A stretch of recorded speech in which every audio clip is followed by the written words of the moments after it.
కస్తూర్బా గాంధీ బాలికా విద్యాలయాలు KGBV part time post graduate టీచర్లు పీజీటీలుగా పనిచేస్తున్న కొంతమందిని తొలగించింది ప్రభుత్వం.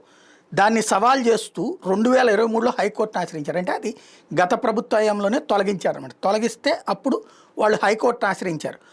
అప్పట్లో వాళ్ళకి మద్దతు పలికింది తెలుగుదేశం పార్టీ, జనసేన కూడా. అయితే దీని మీద విచారణ జరిపిన సింగిల్ జడ్జి ఆ టీచర్లను తొలగించిన స్థానంలోనే తిరిగి కొనసాగించాలని ఆదేశించారు. అయితే వాళ్ళకి సంబంధించినటువంటి ఆ అగ్రిమెంట్ టైం ముగిసిన తర్వాత కూడా వాళ్ళని పీజీటీలుగా కొనసాగించడం మీద పరిశీలించాలని 2023 డిసెంబర్లో ఉత్తర్వులు ఇచ్చారు. అంటే అప్పుడు జగన్ ప్రభుత్వమే ఉంది. ఆ తీర్పును సవాల్ చేస్తూ అధికారులు అప్పీల్ చేశారు.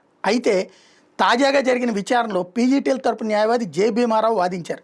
సింగిల్ జడ్జి ఉత్తర్వులను అమలు చేస్తామని ఇటీవల జరిగిన విచారణలో ప్రభుత్వ న్యాయవాది ఇదే ధర్మాసనం ముందు హామీ ఇచ్చారు. కానీ విజయనగరం అదనపు ప్రాజెక్ట్ డైరెక్టర్ దానికి భిన్నంగా వివరించారు. పీజీటీలను వేర్వేరు స్థానాలకు బదిలీ చేశారు. అంటే ఈ ప్రభుత్వంలో ఎవరైతే అట్లా పిటిషన్లు వేశారో వాళ్ళందరినీ డిస్టర్బ్ చేశారనమాట. ఒక్కొక్కళ్ళు ఒక్కొక్క మూలకు బదిలీ చేశారనమాట. నిర్దిష్ట వేతనం ఇవ్వకుండా గంటల చొప్పున జీతం నిర్ణయించారు. నెలవారీ జీతం కూడా తీసేసి పార్ట్ టైమర్ల కంటే కూడా పార్ట్ టైమర్ల కింద అదేదో గంటల కూలీ కిందకి మార్చారనమాట. విద్యాశాఖ జీపీ గుర్రం రామచంద్ర దీని మీద స్పందిస్తూ కోర్టు ఆదేశాలను యథాతథంగా అమలు చేయమని సర్వశిక్ష అభియాన్ పీడీ శ్రీనివాసరావు ఆదేశాలు ఇచ్చారు. కానీ విజయనగర పదన పీడీ చర్యలకు వేరేగా డెసిషన్ తీసుకున్నాడు. దానికి రాష్ట్ర పీడీని బాధ్యుని చేయొద్దు. అప్పుడు నువ్వు వెంటనే డిస్మిస్ చేయి ఆ విజయనగరం పీడీని, లేకపోతే సస్పెండ్ చేయి, తీసుకొచ్చి పేరెంట్ డిపార్ట్మెంట్ పెట్టి. ఎందుకు చేయలే నువ్వు అంటే ఇక్కడ నాటకాలు ఆడుతున్నారు. జిల్లా అతను చేశాడు కానీ రాష్ట్ర పీడీకి సంబంధం లేదన్న దాన్నే ఇప్పుడు హైకోర్టు సీరియస్గా స్పందించింది.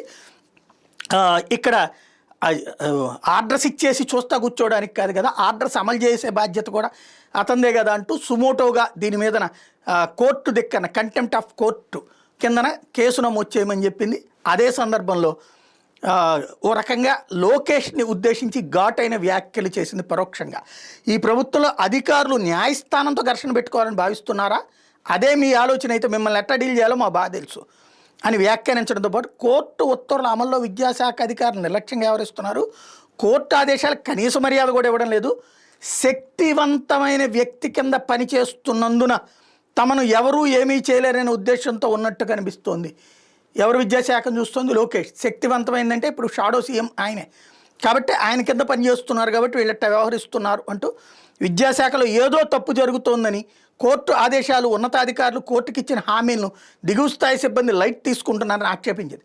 సర్వశిక్ష అభియాన్ ప్రాజెక్ట్ డైరెక్టర్ వి శ్రీనివాసరావు సుమోటోగా కోర్టు దక్కన సందర్భంగా ఈ వ్యాఖ్యలు చేసింది. ఫిబ్రవరి 4న స్వయంగా హాజరు కమ్మని ఆదేశించింది.